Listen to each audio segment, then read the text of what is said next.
Welcome to this brand new modern Mediterranean house here in Portofino, Bacoor, Cavite. My name is Eva and I am your real estate broker friend. Now let's start the house tour. At ito na nga ang fasad ng modern Mediterranean house. Ang ganda niya at saka brand new siya. Nasa loob siya ng exclusive subdivision dito sa may Bacoor, Cavite. Meron siyang lot area na 360 square meters at ang floor area 343 square meters. At facing isang orientation, ibig sabihin morning sun or fortune lot na sabi ng mga Chinese swerte daw. Ang ganda ng facade, meron ka pang puno dito at meron ka ring 4-car garage. Pwedeng 2 to 4. Ito yon. Wala siyang gate kasi very secured itong subdivision na to.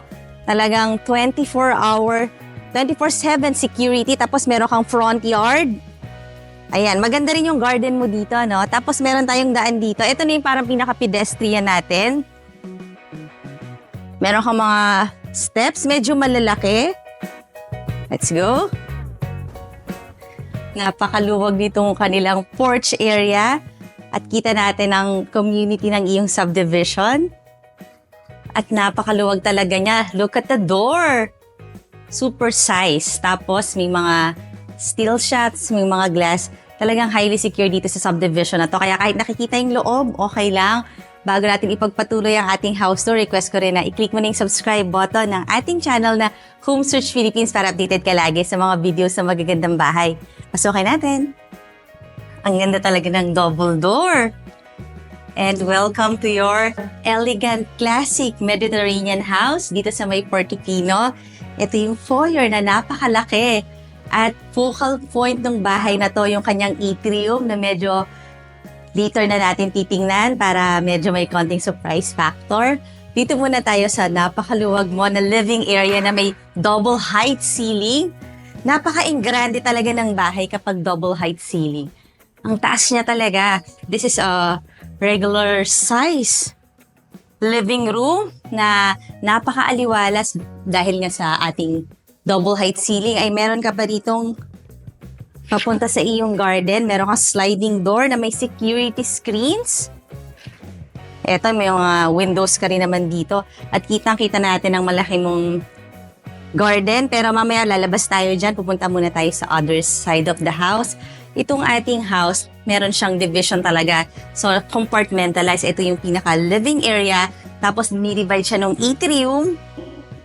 At pupunta tayo dun sa yung dining area. Pero bago ka nga makakarating sa dining area, meron ka kagad dito makikitang door. Ito na yung pinaka-ground floor bedroom na pwedeng guest room, na pwede ring senior bedroom, na medyo malaki-laki sizable. Ayan, provision for AC. At nakita niyo naman talagang panoramic windows. May mga security screens. Tapos mga tempered glass, lahat ng mga windows. At meron siyang own bathroom. Kaya pwede talaga siyang gawing guest room. Na medyo malaki rin at meron na siyang double shower. Meron ka na rin mga windows. You have your water closet, yung iyong sink.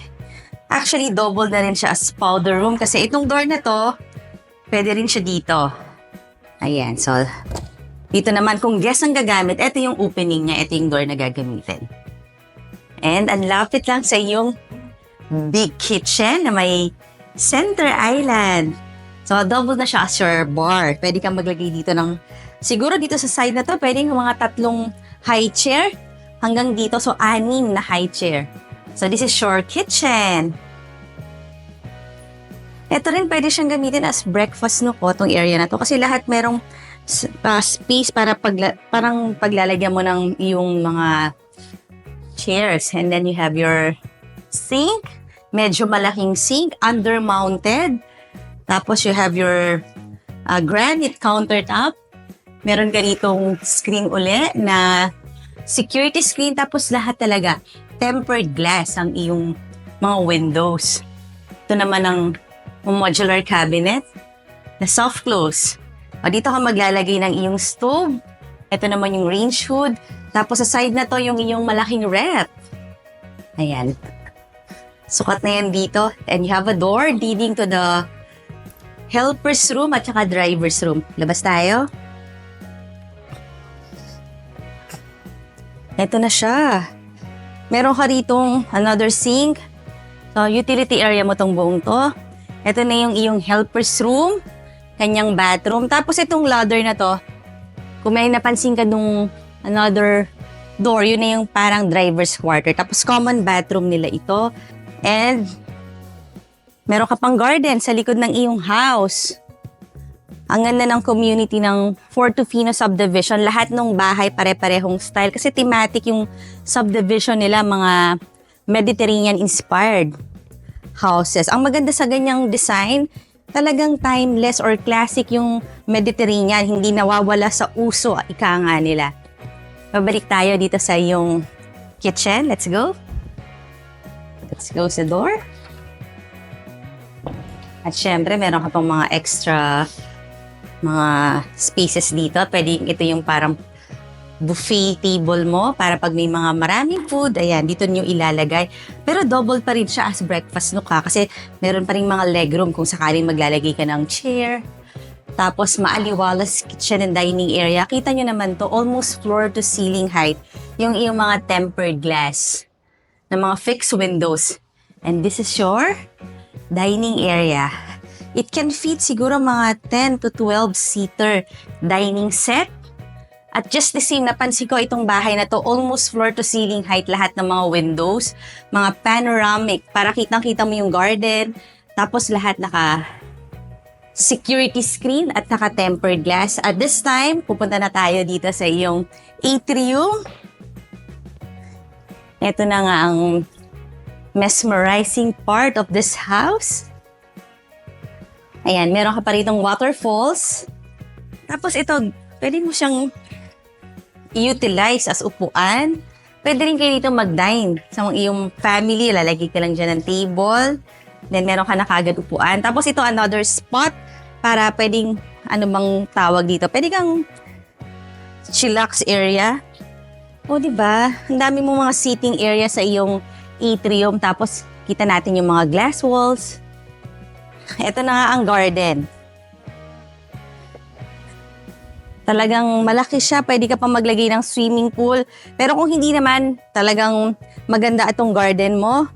Kasi marami ka ng mga lush na plants dito sa side na to. Tapos meron kang mga steps. Ito yon, papunta naman to dun sa iyong garage. Ayan yung ating gate papunta sa garage. What can you say about this house, home searcher? Baka naman ito na ang hinihintay mo. Pwede mong lagay dyan sa comment section at pwede mo na akong tawagan for house viewing. Accessible itong garden mo papunta sa iyong living area. So pwede tayo dito dumaan. Meron lang few steps going up. And then here again is your living space. At ito na yung papunta sa second floor. Bago ko naman ipakita yung second floor, request ko rin naman na i-like mo na yung Facebook page ng Home Search PH para makita mo yung pictures nito at marami ka pang makitang nice houses. Let's go up! Napakalapit lang ito sa Ibiya Mall, Bayadaang Hari. Yun din kasi yung access ng subdivision ng Portofino. And look, this open to below. Ganyan nga talaga kataas ang iyong ceiling na napakaaliwalas. Puro glass walls. At ito yung isang magandang party ng bahay. Yung meron kang oversized balcony. Let's go. Diba? Ang laki-laki ng balcony na to. Kitang-kita mo ang iyong punong mangga. Tapos, halos napapaligiran ng mga puno itong iyong bahay. Ayan o, kita mo yung mga trees. Kaya kung fresh air lang ang pag-uusapan, ang dami dito niyan. At sa Portofino subdivision, ang dami rin mga pine trees. Laki ng balcony mo. Pasukin natin yung mga rooms. Dito sa second floor, meron kang 3 big bedrooms. Unahin natin itong room na to. Katabing ito ang iyong balcony. Ang laki rin ng kanyang window. Oh. Tempered glass, security screens, tapos meron kang bilog na design dito. And meron kang very own bathroom.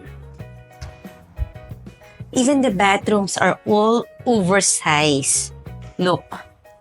Ito yung pinaka-sink area. Tapos ito yung iyong water closet. May space pa dito. Tapos ang luwag-luwag ng iyong shower area. Meron kang double shower. You have your bathroom niche.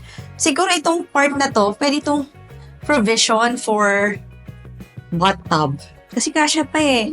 Ang luwag talaga ng mga bathrooms. So pareho sila ng mga spaces ng room at saka ng bathroom. All oversized.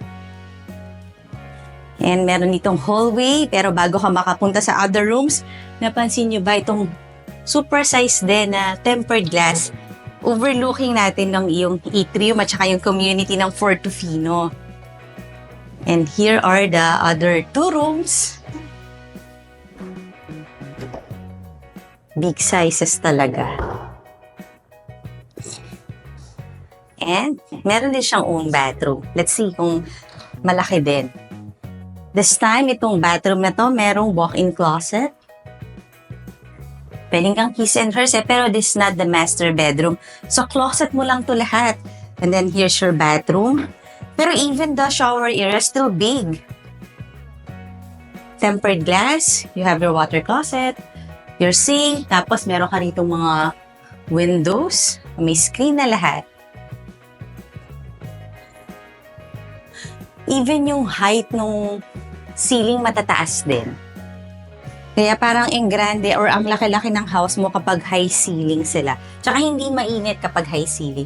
And this is your master bedroom. Look how big! Parang ballroom na rin, no? Actually, hindi pa nakabukas yung lights. I'll open the lights. Ang dami ring lights. Meron kang super big windows here. This is a corner bedroom. Ayan, may mga tempered glass na rin siya. Tapos ito, lalaki rin. I think dito ka pwedeng maglagay ng iyong TV, flat screen. This can be converted into a media wall. And on the side, your king-size bed. O, diba? Kasyang-kasya to dito. And you have your very own bathroom. Let's see.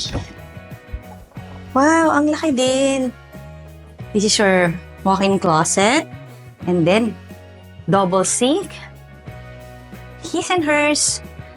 And your water closet, meron na siyang bidet. At napaka-generous din ng space nitong yung shower area. Pwede mag-shower sabay ang spouses. Tempered glass. Labas tayo dito.